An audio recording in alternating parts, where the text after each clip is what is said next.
hosts of Acorn Hall. My name's Simon. And I'm Mackelly. Thank you for joining us for episode 166 of our chapter-by-chapter book review of A Song of Ice and Fire by George Martin. Today we'll be discussing chapter 22 of A Storm of Swords, that's Arya 4. And as always, we're going to chat about the chapter, we're going to try not to spoil any future plot points for you, and hopefully we're going to provide you some entertainment along the way. We'll summarise what happened, discuss our thoughts on it, provide some useful background, compare it to the television show, indulge in a little pedantry, and cover some relevant news and listener correspondence.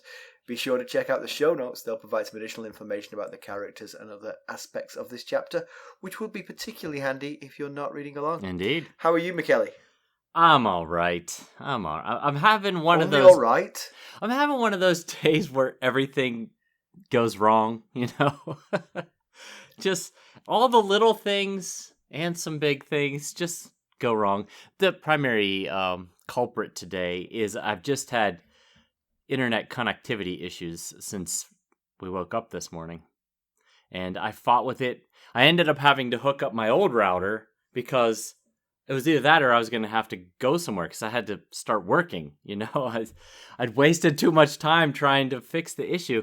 So then I worked on it off and on throughout the evening with no luck. And yeah, just one of those days where nothing's going the way you want.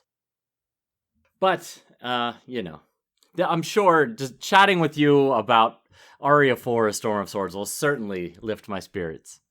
I was going to say, at least we're ending on a high, and we're going to be flawless, and we're not going to be full of mistakes and edits. Absolutely, I'm sure of that.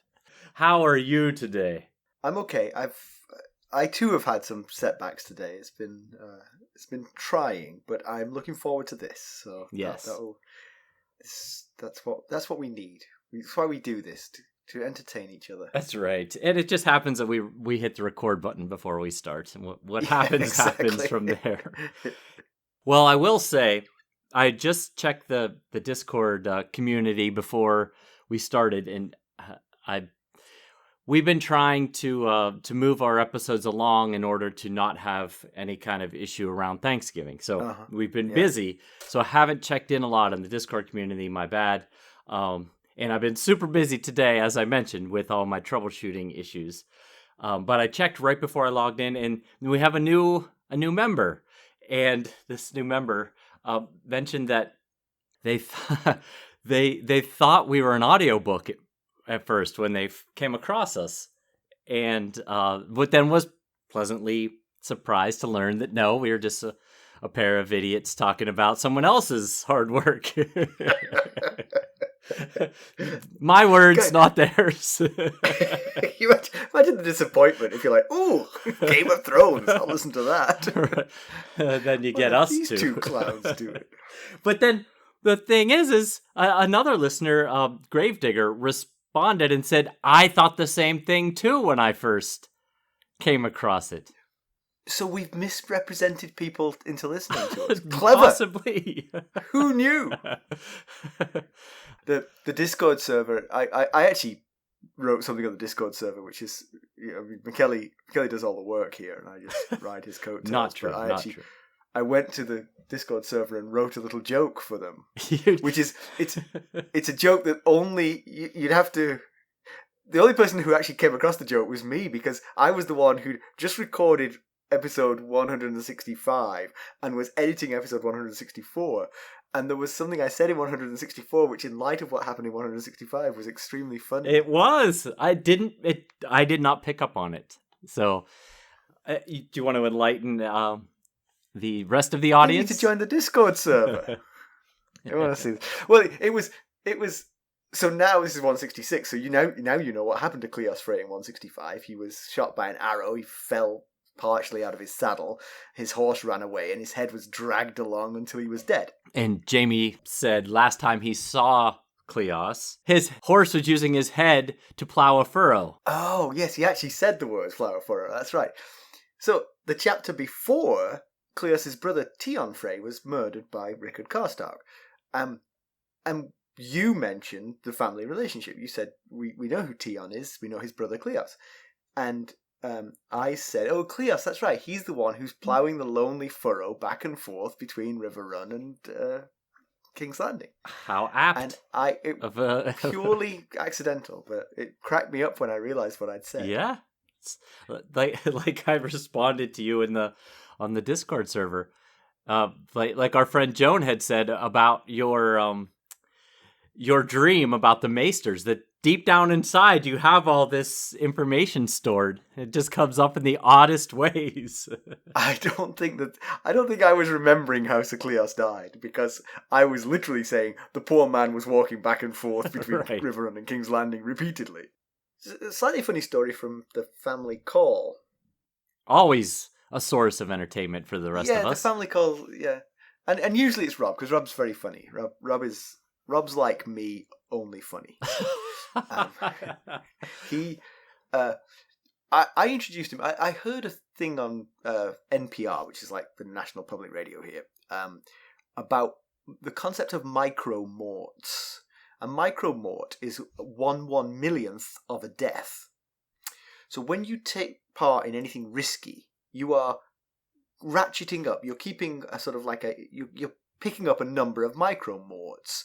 The riskier it is, the more micromorts. And eventually, when your micromorts hit a certain point, you're going to get killed.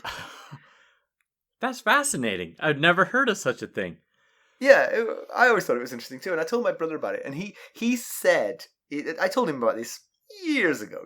And he came back to me and he said, I've kind of been keeping score. And he said, the other day I found myself like 12 feet in the air with 1 foot on a ladder, and I was like, this has got to be 100 micromorts. So he just mentioned it, but the thing was, he was talking about the fact. So, like, for instance, commuting to work is like a micromort, because 1 in a million people who drives to work gets killed in a car wreck. So that's a micromort right there. Yeah, you could be the one. And I told my brother that I thought, the way he was describing it, I thought he wasn't quite doing it right. I said, you've really got to keep your lifetime tally of these micromorts. I said, because once you get to like 500,000 micromorts, then, there's a 50-50 chance you're already dead. He said your twin would be dead. Right. And then it occurred to me as I was saying that he has a twin. And that was rather unfortunate. And Lucy was like, hey! Bad example. Of all the people to choose for that, the one with the twin is not the right one. Oh, and Wrexham beat Oldham, of course. Oh, they have that superhero movie star money. It was destined to happen. Was it a good match? It was the first time it was the first... God, no.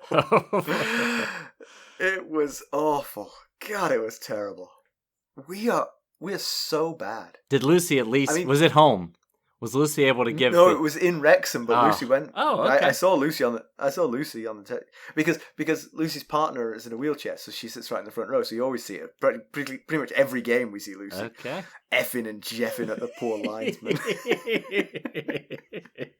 Who's only like 2 feet away and can't go anywhere. Okay, let's get down to business. How did we leave Arya Stark? Last time we saw Arya, she and Gendry were being taken to see Beric Dondarrion and learning how the Brotherhood Without Banners came to be from her old friend Harwyn. She took an opportunity to flee on horseback, but Harwyn was son of Hullen, Master of Horse at Winterfell.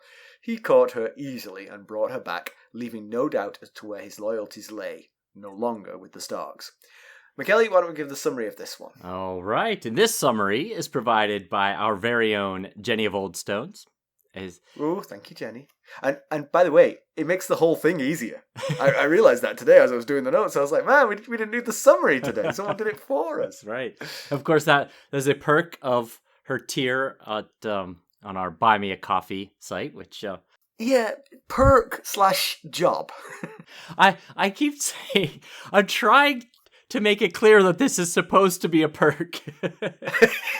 And I will say those who are taking advantage of it have been saying how much they enjoy it. But I will also point out that it's all the weddings that have been taken going forward. Oh, yes, that's right. They were talking about that on the Sustainers chat. Yeah, yes. They were saying that they've all chosen wedding chapters for the one they want to summarize. Interesting. They're all romantics. That's right. That's what it is. Yes. So thank you, Jenny. I'm sure this is going to be great. Of course, I've already read through it, so I know that it is good stuff. So here we go. Arya, Gendry, Greenbeard, Tom, Angai, Lem, Harwin, Jack Be Lucky, and some of the other outlaws, renegades, Brotherhood Without Banners, we'll say, make a rest stop at a half-ruined keep to track down Lord Beric Dondarrion. Addled old Lord Leicester isn't much help, but his young maester is. He provides shelter for the night and tells them that he's had a raven half a year past, informing him that the Lannisters had hanged Lord Beric. Lem replies that it was true, but that Thoros cut him down before he died. When pressed for more recent information, the maester suggests they ask the Lady of Leaves. Another 3 days' ride finds the band riding through a yellow wood. When Jack Be Lucky sounds his horn, rope ladders are unrolled from limbs of trees.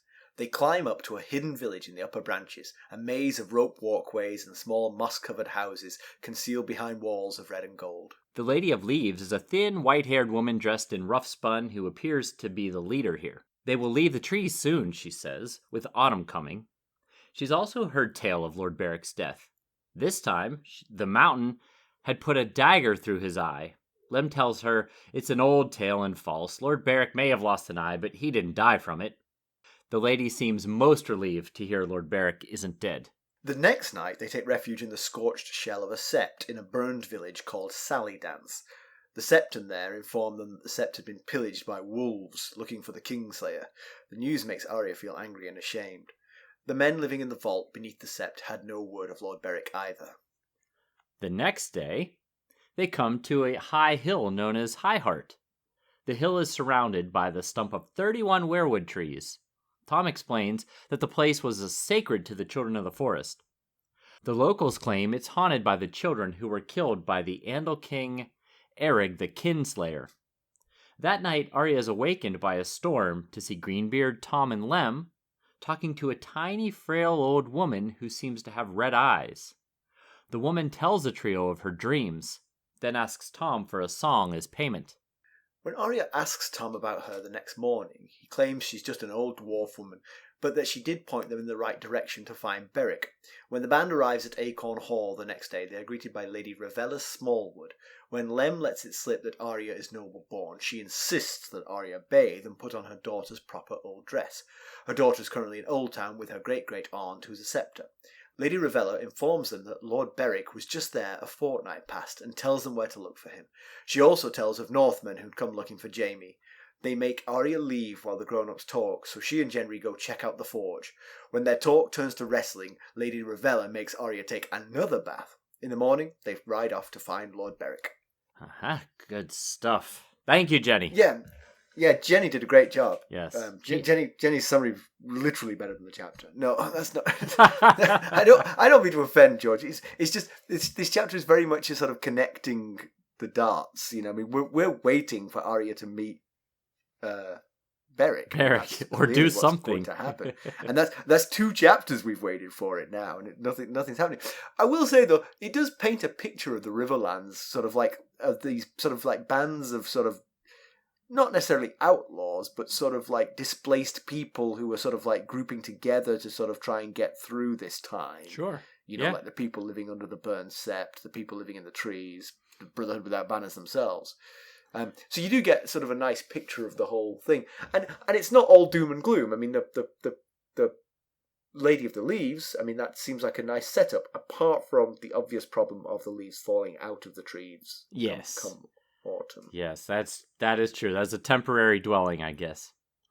Although, I mean, you might be hidden enough just being up in the trees. I mean, people don't always look up. True. But the flip side is, it would also get kind of cold and miserable in the winter, I would think, to be up in the... Yes, that's a good point. Yeah.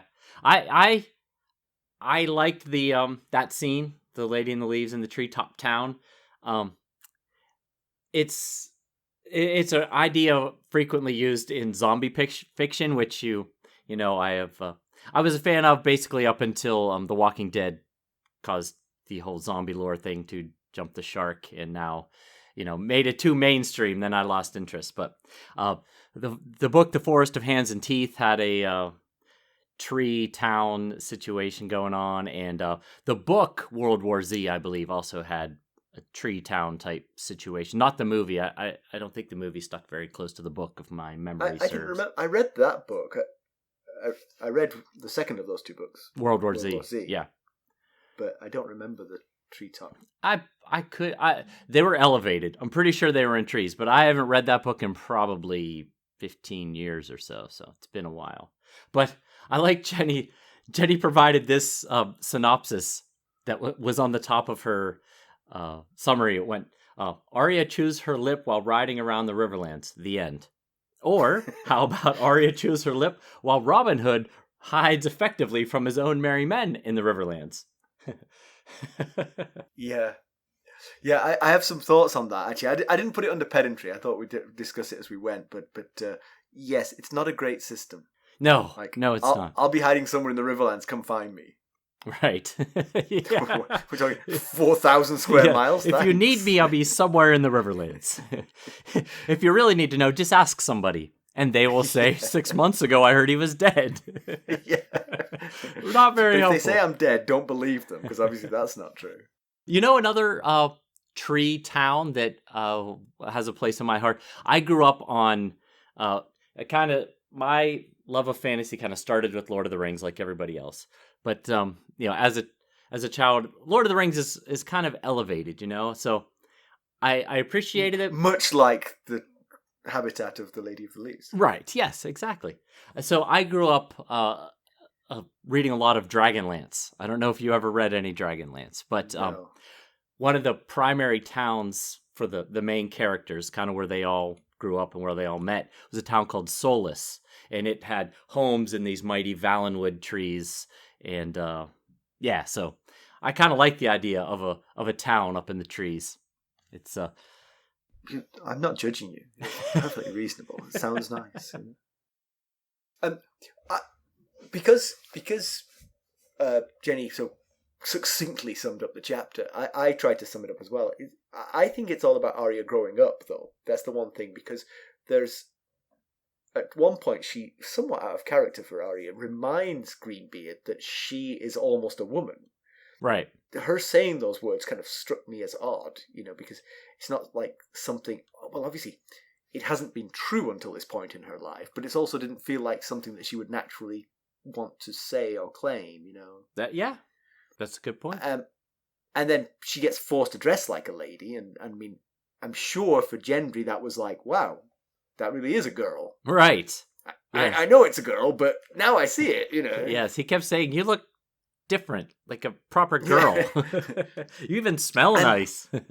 Yeah, exactly. And that smell nice, like leading into the wrestling and tickling, that whole thing took a sort of like it's just one of those things where a parent in the room would be like, this is not quite what it used to be. Yeah, I can see what you're saying. Yeah. I kind of got. It's just this. I mean, she's still only 10, so she still is, at least in our world, a kid. But yes, you're right. It did take on it. I think maybe it has as much to do with Gendry being 16. Right. I mean, he is a man grown just about. Or 15, 16, whatever he is. Right. But, I mean, they're both kids. Right. But kids, when they get to that kind of age, their games can start to get a little bit, awkward. Let's call a spade. Sexual is what they can get, Right. And I think this was definitely getting close to that point, Sure. Yeah. And the other thing, I don't want to be particularly linear, because, I mean, basically this chapter was just a series of sort of like events where they meet people who don't know where Beric is. That's right. They move on to the next It's like one. 5 stops. 5 stops, 5 mysteries. Right. Literally, you could do them in any order, basically. But yeah. So the first one is Sir Lyman Leicester. And one of the things that they mentioned was that he sort of like mumbles about some battle that he had, and I think you've got this in background, right? That what the battle actually was. But Tom Sevenstrings says that you've got to write songs. If you're going to be a knight and do something like that, you've got to get a song written about it, because otherwise it's going to get forgotten. Sir Lyman has practically forgotten it himself, and nobody listening knew what the hell he was talking about. So He has got a point. If a song had been written about it, then he would have. It would, and the song was good enough to catch on, and others sang it, and it spread the kingdom. Then he really would become somewhat immortal, or at least for generations. Sure. And then it made me think about you and me. I'm interested to hear how you make the connection to us. Despite my dreams, I don't think either of us are going to trouble the Nobel Committee. And you might be onto something there. We're not exactly thought leaders or opinion makers, but we have recorded our antics pretty much faithfully for the last 3 years. True. So we're going to be remembered. I mean, or at least, anyone who wants to can remember us. Yeah, that's right. Yeah. So I'm with Tom Sevenstrings. I think you need, when I fall into an alternate reality and I become a hedge knight, first thing I'm going to do is get myself a musician to sing of my antics. That's right. Hire someone to follow you around and sing all of your deeds. The good ones, anyway. Now that's just reminding me of, did you ever see Monty Python and the Holy Grail? Oh, yes. Yes, I have. Favorite movie as a kid for a time. Oh, yeah. That's a great film for kids. I mean, it cracked me up as a kid as well. But Sir Robin, yeah, he has a minstrel that travels with him. He's always singing about how brave he is. Sir Robin ran away, away, away, away. With danger reared its ugly head, Sir Robin bravely turned and fled. I feel like my minstrel would need to understand the rules of employment. Yes. Yeah. I told you I was listening to a year or so ago a podcast that was like 15 years old. And it was kind of weird to me that they were talking about their daily lives, and it was 15 years ago. And I'm listening to it and laughing 15 years later. So hopefully people are still laughing at or at least maybe they'll start laughing at our antics within 15 years. I do think podcasts like ours will become an interesting part of sort of like the history of COVID-19, because, we documented it as we went, Oh, yeah. Right. And people historians scraping the barrel might come across our podcast. What were these two up to during the pandemic? Yeah, a weekly look. So, anyway, I think that we were discussing a chapter. So, the Maester it's actually Lord Lyman Leicester, because he was... Yeah. Well, he is a knight, so he's a sir, but he's all... I guess Lord would trump sir, because he is the Lord of the castle. But anyway, he says to the gang who's looking for Beric Dondarrion, you seek a ghost. The Lannisters caught Lord Beric near the God's Eye and hung him at least 6 months ago. It never fails. Every time we hear about Beric, we hear about him having died, only to have it be rebuffed with an explanation that no, Thoros cut him down before he died. And it reminds me of in the previous chapter when Harwin told Arya of Sir Beric taking the lance to the chest, but then Thoros pulled the lance out and nursed him back to health. Yes, so Thoros is clearly somehow keeping Beric Dondarrion patched together. There's two possible ways, with duct tape, rubber bands, yes, and his medical skills, or he's a priest of the Red God, right? Right, yep. And we know that Relor can deliver. We've talked about this before. That boy can deliver when needed to. Usually in a more negative connotation than bringing a dying man back to life. But hey, if you can do one, you might be able to do the other. So that's true. We've seen him take some lives, and here it's possible that Thoros maybe is using it for the opposite effect, or the rubber bands and duct tape. Yeah, it'd be when she meets him, if he's like got one eye and sort of like a lance coming out of his side, and he's like wheezing and spitting blood, it was the duct tape. Right. But then when they get to where do they go after? They went to the Lady of the Leaves. The Lady of the Leaves, that's right. And she says that she heard he died with a dagger through the eye. And again, it's discounted with, nah, he's hard to kill. Look at Jack B. Lucky. He's missing an eye and he's still alive. Yeah, the one... It's actually in the next scene, which is underneath the burned sept, where there is a mention of how some of this might... I mean, obviously there's a sense here that Beric is taking some very serious wounds and getting nursed back to health by Thoros. Maybe we'll get to the bottom of that. Maybe it's his micromorts. Maybe his micromorts are really adding up. If you get into a lance fight with the mountain, that's like 500,000 micromorts right there. That is a significant amount of micromort. One of the people hiding under the sept is actually dressed like Beric Dondarrion. Uh-huh, right. Yes, he's got a crude lightning bolt on his cloak. So it feels like people are sort of taking up his mantle, almost literally, and actually dressing like him. And they probably are getting killed because they're not Beric Dondarrion.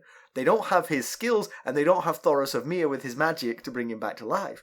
So he probably has been killed multiple times, in addition to all of the bad wounds he's received. Yes, I thought about that, but not in this part. I thought about it when Harwin was telling Arya about how they, it's beneficial for them to be in a bunch of little groups instead of one large force. And I thought maybe that's why people keep thinking him dead, because these groups get attacked and wiped out, and someone in that group thinks that Beric was in there, and they think they've killed Beric, when really he wasn't in that group at all. He just killed some peasant in a lightning bolt. Right. Yeah, some poor sap with a lightning bolt on his cloak. There's some World War II movie which is all about the people who impersonated Winston Churchill. Oh. Throughout World War II, he had impersonators who would go to different places, dressed as him, acting like him, and I did not know this. Occasionally getting assassinated. Oh, yes. That was my fear, that might happen. Yes. But I wondered if maybe the Brotherhood Without Banners, whether they might be proliferating these tales to keep people guessing about Beric. Is he alive? Is he dead? Is he here? Is he there? It helps grow the confusion in the legend. Oh, yeah. Yeah, it's also great PR that he seems so indestructible, Right. Every time you hear a story of him being dead, well, here he is again. Yeah, yeah. So one of the things, so at this sept, it's Sally Dance, the sept is ransacked. The windows are smashed out, and much like we saw in the Jaime chapter, all of the statues have been dragged out and mutilated, and all of the valuables have been taken. And Lem actually says, was this the mummer's work? And the Septon says, no, it was wolves looking for Jaime Lannister, which likely means Karstarks again? Presumably. Although it could have been Bolton's, if you think about, I'm assuming Harren Hall heard. Yes, that's well, true. Actually, we don't even have to assume that. We know that, don't we? That Harren Hall heard about Jaime's release. Yes. Well, we know they were sending word to Harren Hall, so I would imagine by now it's happened. But it made me think, we get a few instances in this chapter of negative behavior, negative opinions of the Northmen, and it made me think that maybe Harwin must feel better. What's happening here must make Harwin feel better about his choice to go with Beric's group rather than support Robb in his war. Yeah. On some levels, you think Ned Stark might approve of what Harwin's doing, Yeah. He probably would chop his head off for betraying his oath. But he'd appreciate the effort before so. You are actually caring for the small folk, as I would want you to. Harwin has to be a little bit careful not to get captured by the Northerners. Anyone from Winterfell would recognize him. Right. And so it could go very badly for him. Yes, he could look like a deserter. Yeah. They talk about what might happen to Arya. The expectation is that they're going to ransom her to Riverrun and get something for her. But she's talking to Angwai about his bow, and she can't. His bow is too strong for her to pull the string back. But he promises to make her one if they've got time at Riverrun. And the others sort of laugh at the idea that they'll be hanging around Riverrun. They'll be like, no, we'll get our reward and we'll get out of there before they hang us. And they talk about Edmure being basically the new lord of Riverrun, and how he is unforgiving and has been hanging outlaws before Angwai was an outlaw. In fact, before Angwai was born, I think is what they say. So, but then they talk about Edmure, and they say that he doesn't like music. Well, yeah, so you finish telling them what happened in this chapter, and then I'll tell you how it's different from what Kat told us. So Tom says he doesn't like music, but Lem jumps in. It's not music that Edmure doesn't like, it's you he doesn't like. It seems that Tom wrote a song about Edmure Tully being too drunk to perform with a lady, and the theme of the song was the floppy fish, which is rather unfortunate. And again, just like Brave Sir Robin, right. You want your musician to sing the right songs about you. Yes. You want your immortality in the good way. Yeah, and so that's funnier version than the version that Cat, when they're at the crossroads and Marillion is bragging that he's fast friends with Edmure, and not knowing who Cat is, she thinks there's a fat chance that Marillion and Edmure are friends because Edmure dislikes singers because a woman he fancied slept with a singer. Now, so that all could tie together. Those stories, you certainly see how there's some threads that could all pull together there. But this version is much funnier. But there is that, yes, Edmure does not like singers. This is known. Okay, yes. Good. So if this group ever gets to Riverrun, it feels like it would be wise of Robb to propose an alliance with the Brotherhood Without Banners. They clearly have a lot of influence across the Riverlands now. Right. They are not particularly well organized, but they are able to make a difference. They've won battles. They're helping the small folk. Right. Definitely. And, they've got intel and connections, kind of an underground network they've got going on here. And, Harwin says when it comes up about them ransoming Arya, and Arya's confused. She asks what's going on with that. And he says, we're in desperate supply of horses and armor and other things. Well, you'd think they might not need to ransom Arya if they just went to Robb. If Beric or Thoros or someone went to Robb and said, hey, we could use your help. We have the same common enemy. I think we could be beneficial to one another. If you give us this stuff, we can do a better job of what we've been doing. Yeah, I think the problem with that, of course, is basically, if you look at Harwin, he's the sort of embodiment of this. He no longer trusts the northern side. He thinks the northern side is as bad as the Lannister side. Now, Arya perhaps gives them an opportunity for that foot in the door to say, hey, and that's the thing, you see, that they might actually want, the Brotherhood might want some concessions from Robb. For example, you've got to stop these atrocities. That is why we've become the Brotherhood Without Banners. We are here to try and make amends for all the things that both armies are doing. And you think that, remember who Robb Stark is? He just beheaded Rickard Karstark for murder. You'd like to think he would have a similar zero tolerance policy towards rape and pillage. And he probably is a bit busy and doesn't realize a lot of these things are going on. Exactly. So if Beric were to come, with or without Arya, but with Arya as the natural thing here, and say, hey, look, we'll help you, but you've got to concede some things, and one of them is this, and Robb would be like, what? Of course! I would never have allowed that.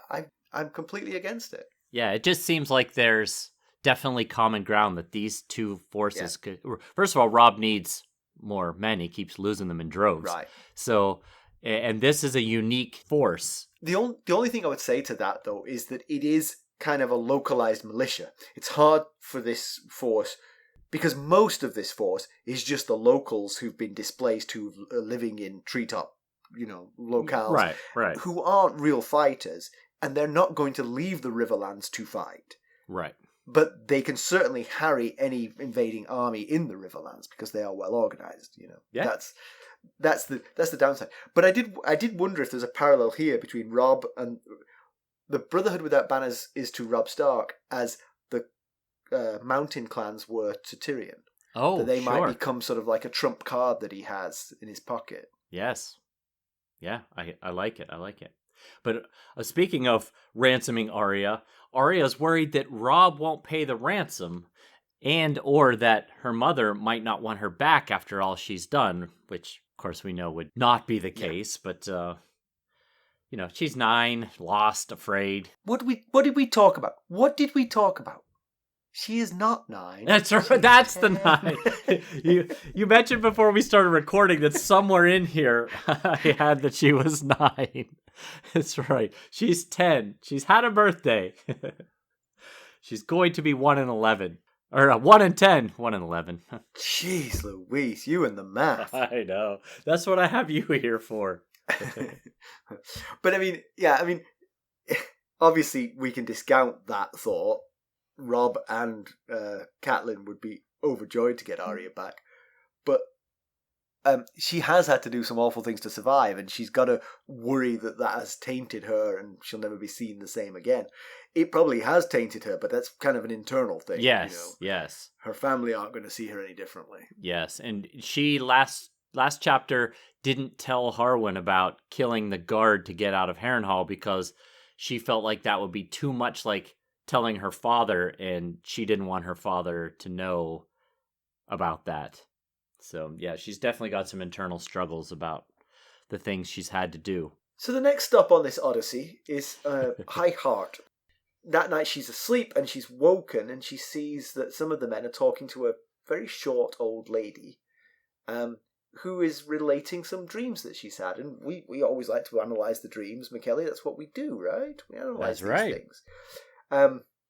The first part is that she sees a shadow with a burning heart butchering a golden stag. The obvious interpretation there is Renly's death, because a shadow with the red heart of R'hllor broke into the tent and killed the golden stag. So it sounds exactly right.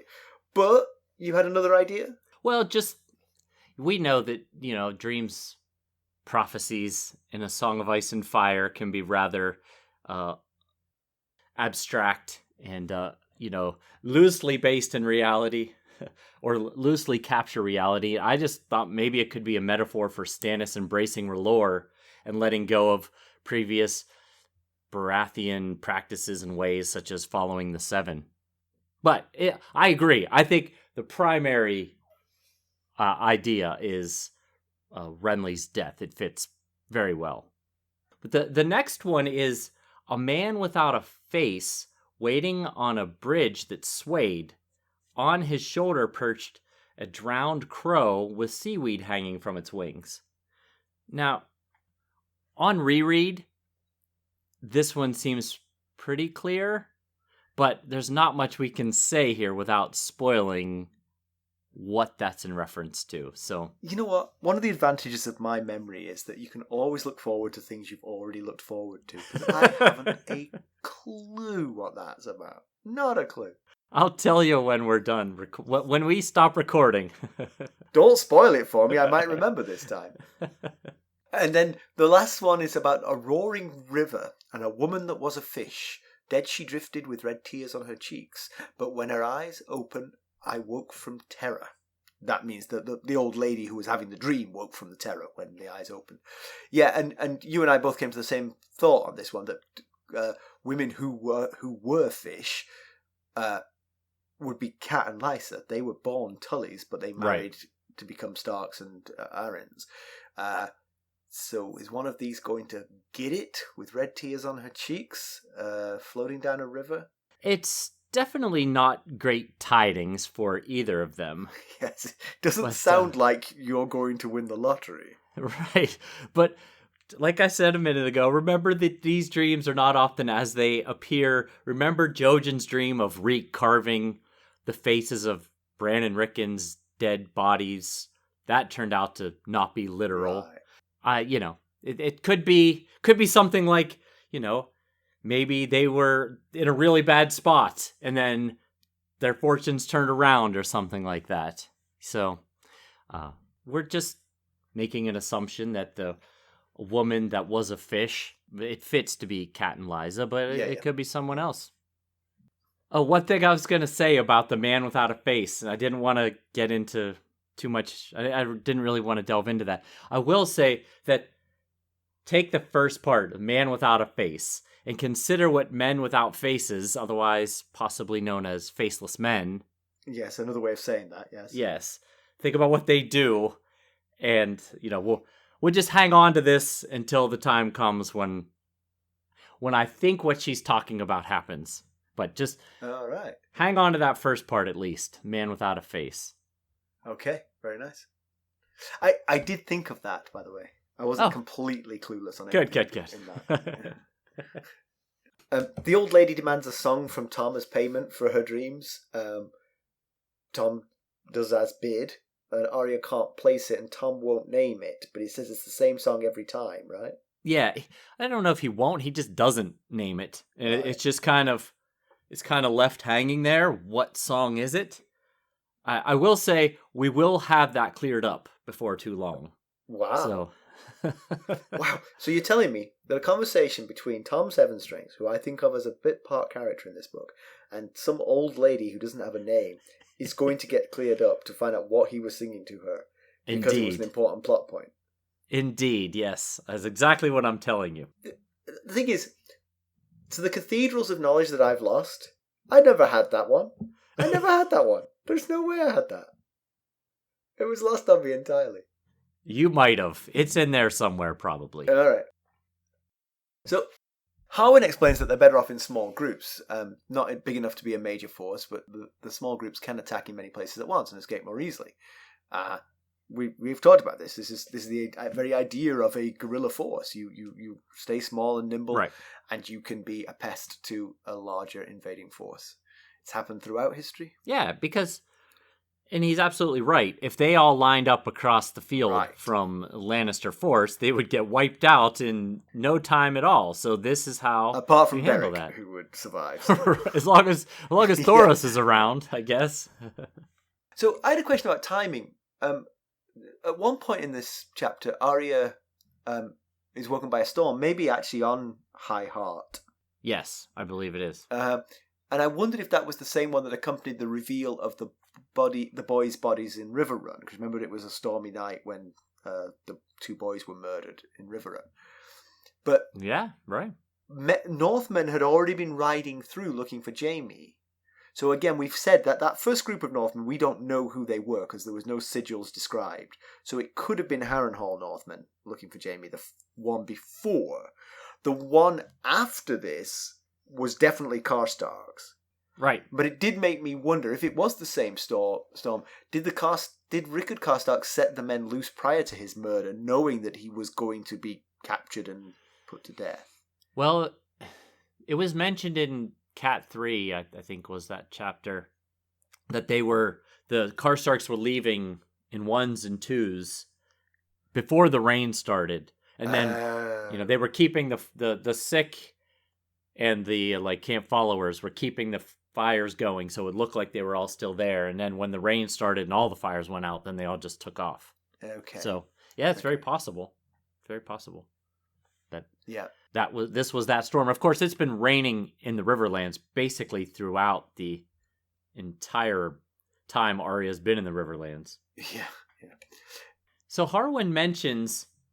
So Arya asks Harwin why they can't find Beric. Why is he hiding from them? And he explains he's not hiding from us. Like Simon was just saying, these we are in these smaller groups because a lot of different reasons. But one, if we get caught and we're put to the question, we can't tell them where Beric is because we don't know where Beric is. And he asks, what being put to the question means. And she said, yeah, they called it tickling. And then she recounts the story of the tickler and the march to Harrenhal with Sir Gregor and his terrible men. And after she's done, Harwin says no child should ever have to go through something like that. And then he mentions that the mountain lost half his men at Stone Mill, and possibly the tickler is floating down the Red Fork.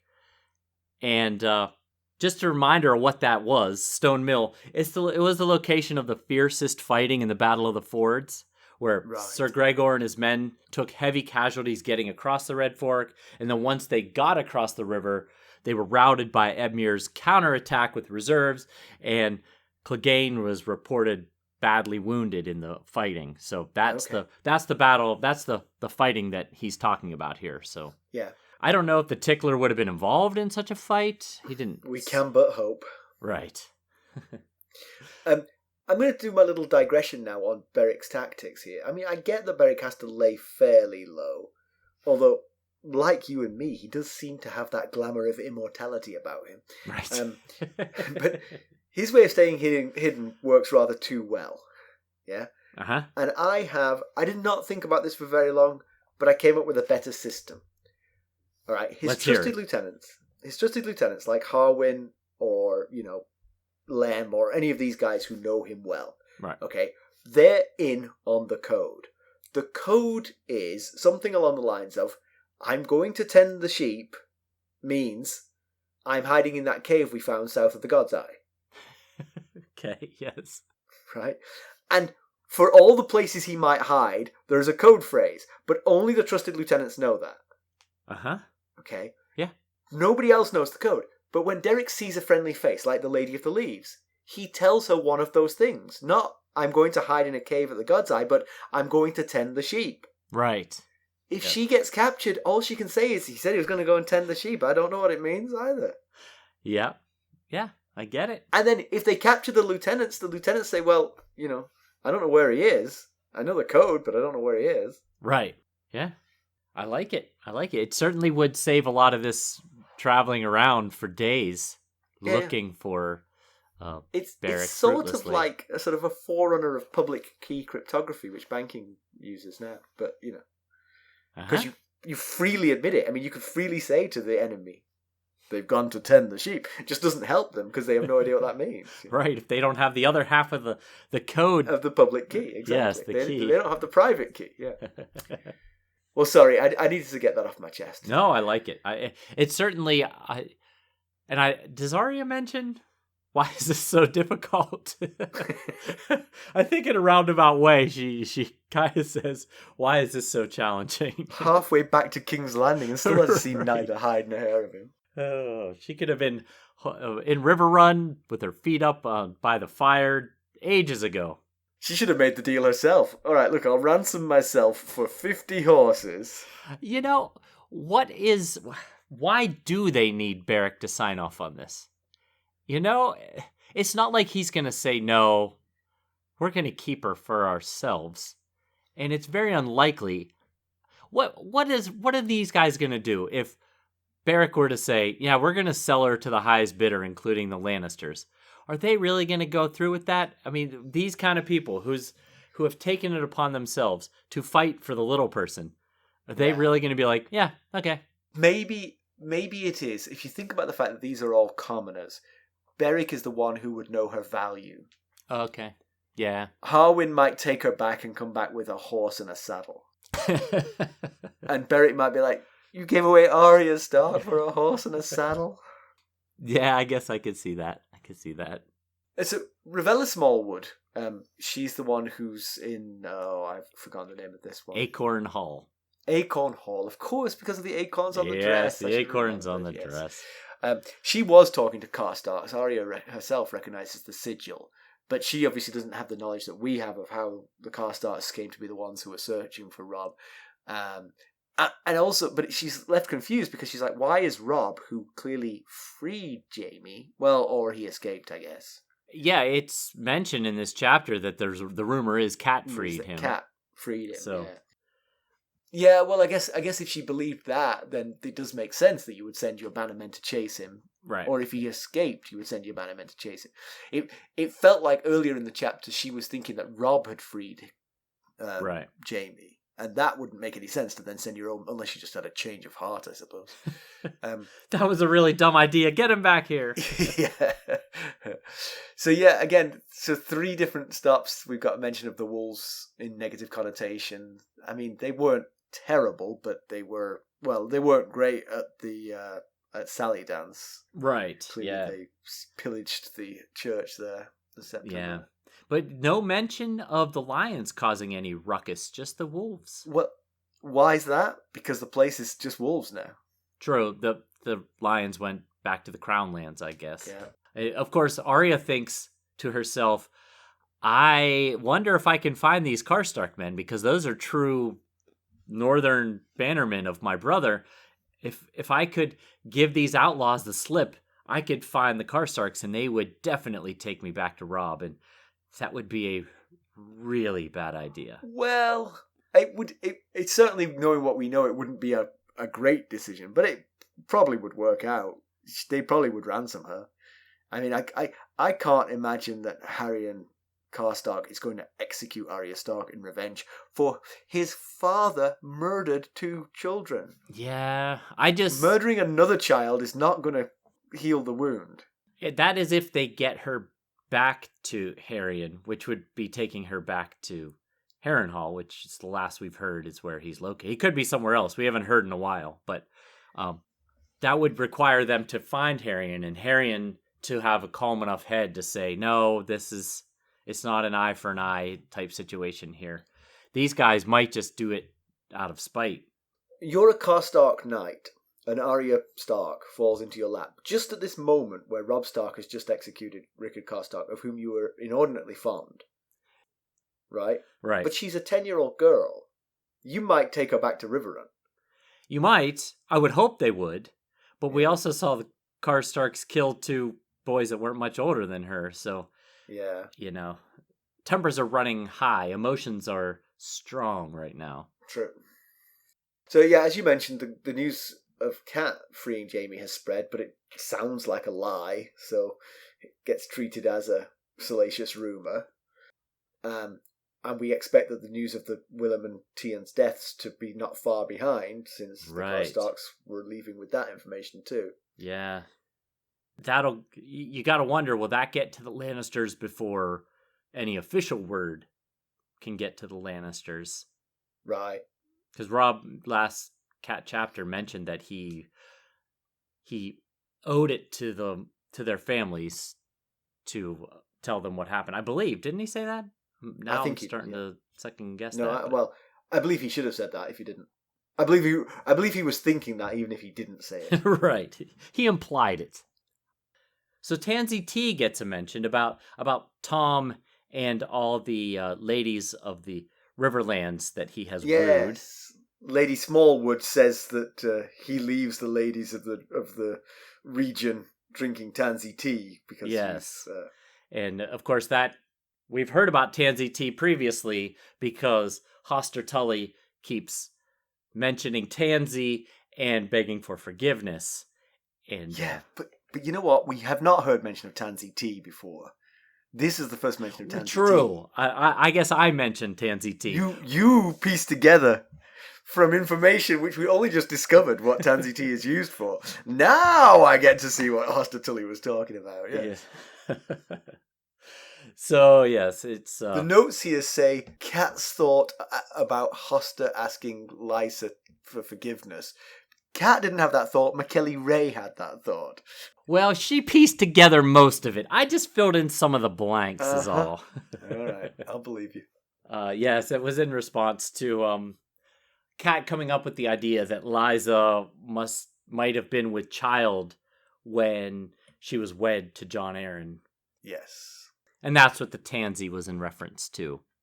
So Gendry then mentions that he's had run-ins with Thoros at the blacksmith's forge when he was an apprentice. Thoros used to come to Tobo Mott, who was Gendry's boss, for his swords, which he then set on fire, which drove Tobo crazy because that's not a good way to treat one of his beautiful swords. Right. So Gendry doesn't think Thoros will remember him, but he has met him before, which is interesting. And also... So I was thinking about this whole thing. Why come to a highly skilled smith for what Gendry reveals was cheap steel? He says, that's no way to treat good steel.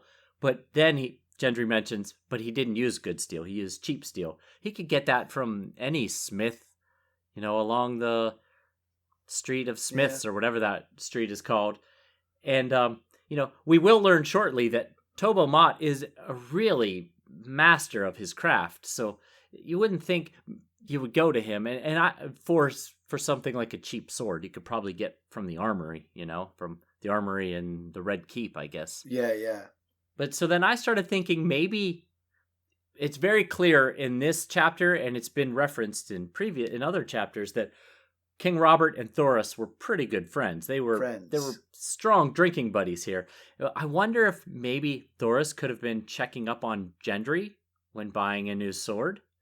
Well, that will be an interesting plot point if we ever get to meet Thoros. Yes, it would. Will Thoros recognize Gendry or not? Exactly. Thoros, because Gendry says he wouldn't recognize me. Right. And he wouldn't if you were just the apprentice of the place where you were getting your swords from.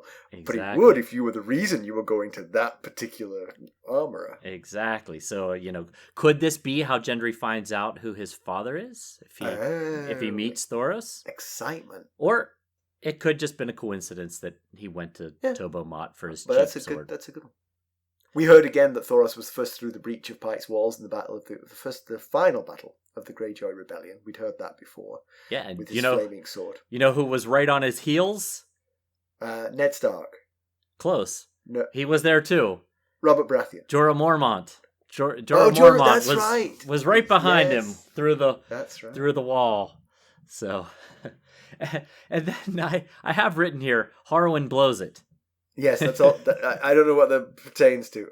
So, Lady Smallwood tells Arya when the two of them are alone that she doesn't know who Arya is, and it's probably best she doesn't know who Arya is because... Right, I remember her saying that. Yes, because right now it's good to be a nobody, basically. But then, when Arya and Gendry go off to the forge and... Tickle. Get all... Yeah, and tickle each other. Well, although Arya didn't exactly tickle... Gendry, she kicked him in the nuts, yeah. So I'm surprised. I don't know how long it took for them to get back to the hall. It'd be a long time before I'd be smiling again. Right, but when they come back in and Lem lays into Gendry about she's a little girl. You want to mess with someone, mess with me. And Arya says, "No, it was me. I started it. Gendry was just talking." And Harwin says. That leave her alone. Leave him alone, Lem. Leave Gendry alone. Yes, leave Gendry alone, Lem. Arya always used to do this kind of stuff back in Winterfell, which completely outs. And I was listening to it when it dawned on me. I listened to make sure that Lady Smallwood was was in the room, and she was indeed in the room. So. He completely blew it. So maybe they're not as skilled at this cloak and dagger stuff as they'd like to think. So maybe your plan about the key members having a code give away both sides of it. Yeah, that's right. They go around with a piece of paper. Tending the sheep, the cave by this god's eye. Yeah. I couldn't remember it, so I wrote it all down on this nice little cheat sheet. And in the third column, I have dates. And the fourth column, passwords. All right, do you have some background for us, Mackelly? I do. So, the ancient knight, we alluded to this earlier, but the ancient knight who defended the bridge against Sir Maynard is named Lord Lyman Leicester. And the castle appears to be Castle Leicester, the seat of the house. The sigil of the house is said to be a black talon over an orange and white Gyrony. I assume that's how you pronounce that word. Gyrony? I might go for something a bit Frencher, like Girony. Girony. Okay, we'll go with Girony. Which, I had to look it up what that meant. It's basically like 8 triangles that meet in the center. Okay. Like an octagon sliced. I guess so, yeah. There's a bunch of triangles and they all point in the center to each other. So that's what the house sigil is said to be. Anyway, way back in 42 AC, during the Faith Militant Uprising, Lord John Leicester was among the pious lords who fought King Maegor Targaryen in the battle at the Great Fork of the Blackwater. Fun fact, in 43 AC, Maegor's mother Visenya Targaryen used Vhagar to set the seat of 5 houses aflame in a single night. Castle Leicester was one of those seats. The others being the seats of houses Blaintree, Deddings, Terrick, and Wayne. Not big houses anymore. No, maybe their growth was stunted by Vhagar's flame. And also, Tom tells Arya that High Heart is haunted by the children of the forest who died there when the Andal King, Erig the Kingslayer, cut down their grove of weirwood trees, and I would imagine also killed them in the process. However, The Westerosi book of history, called simply True History, contradicts this legend. According to the book True History, the Children of the Forest had already abandoned the Riverlands before the Andal invasion, so there wouldn't have been any Children of the Forest around to have died when the weirwoods were cut down. Also, Archmaester Peristan suggests in the book A Consideration of History that Ereg wasn't actually a given name. Rather, it was a corruption of an Andal title. Peristan suggests this unnamed chieftain who attacked Highheart did so on behalf of a River King's rival. Huh. Interesting. So there you go. So comparison with the television show, I couldn't find any trace of any of this. Now, I'll admit, I didn't actually try that hard because I was like, this is just them wandering around. There's nothing to see here. So I'm pretty sure it didn't happen. That would be boring. This would be boring television, this chapter. So someone feel free to correct me if I've overlooked something. And Pedantry Corner, Harwin made a mistake. Beric and the Brotherhood didn't think through their code names, but we can't call this pedantry because that's just the way people are. One little thing I thought of when I was reading the chapter through one of the more recent times is when they leave the Sept. No, it went Castle, Trees, Sept, Highheart, right? That was and then Acorn Hall. So when they left the castle and they were going to see the Lady of the Leaves, Arya said, "What's this Lady of the Leaves stuff?" And Harwin said, Angai, I think it was, said, "You'll find out." And then 3 days went by. And I thought, no one mentioned for 3 days that they were going to this tree fort? I just found that a little bit... Carsten and I play an online word game called Duo Trigordal. And when we do very well, we get what we call a +4. That's the best score we've ever got. You can theoretically get a +5, but +4 is the highest we've ever managed. I've done it for like about 150 days, and I've managed a +4, I think, 7 times. Okay, it's not easy. When I get a +4, I couldn't keep that to myself for more than 2 minutes. I don't care where she is, how deeply she's asleep, I've got to share that news immediately. If I'm angry, I'm not sitting there on a horse for 3 days going, "Not telling. You'll find out." It's like one of the coolest places in all the Riverlands. They have a village in the trees. Exactly. I mean, just that. Oh, that's why she's called that. Thanks. Yes. Just something to while the time away, Now, if it had been an hour's ride, I could see, you'll see when we get there. Except I wouldn't have been able to. I'd say, you'll see when we get there. But it's a village in the trees.